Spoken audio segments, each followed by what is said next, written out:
જે આપનું નામ ને પરિચય? મારું નામ હર્ષદસિંહ પરમાર છે।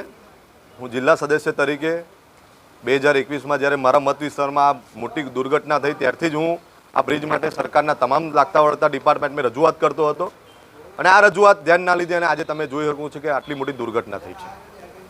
કે આજે તમે વિરોધ પ્રદર્શન કરીને આનંદમાં કલેક્ટર કચેરી આવેદનપત્ર આપવામાં આવ્યું છે બ્રિજને લઈને, શું કહેશો? આ વિરોધ તો ના કહી શકાય અને લોકહિતાર માટે આજે કામ માટે સૌ આગેવાનો ભેગા થયા છે। તમે જોઈ શકો છો મારી પાછળ મારી સીધી માંગણી છે ઓપ્શનેબલ બ્રિજ બનાવવામાં આવે।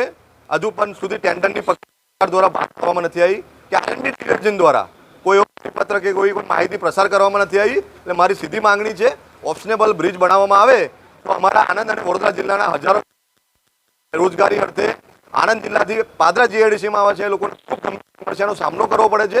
તેમજ પાદરા અને અંબુસર તાલુકાના જે હજારો વિદ્યાર્થીઓ કોલેજ અર્થે એપી સેન્ટર ગણાતું એવું વિદ્યાનગર આવે છે એ લોકોને પણ ઘણી સમસ્યાનો સામનો કરવો પડે છે। કે ગ્રામજનોને જે તકલીફ પડી રહી છે આવવા જવામાં, જે ઓપ્શન બ્રિજ નથી એના કારણે મુશ્કેલી પડી રહી છે વારંવાર, એ બાબતે શું કહેશો? મારી સીધી માંગણી છે ઉત્તર પ્રદેશની સરકારે ત્યાં આગળ પ્રયાગરાજમાં હમણાં જ કુંભ મેળો થયો, ત્યાં ઓપ્શનેબલ બ્રિજ બનાવ્યા હતા, ટેમ્પરરી બ્રિજ જેને કહી શકાય આપણે, એવા બ્રિજ આપણી સરકાર કેમ ના બનાવી શકે એવી અમારી માંગણી છે આજને ધોરણે। જો આગામી સમયમાં આ માંગણી સ્વીકારવામાં નહીં આવે તો 2 દિવસનો સમય છે। ગુરુવારે સવારે 10 કલાકે ગંભીરા ચોકડી ખાતે સૌ કાર્યકર્તાઓ સૌ યુવાન મિત્રો ભેગા થવાના છે અને આગળની શું રણનીતિ નક્કી થાય છે બધા ભેગા મળીને નક્કી કરવાના છે।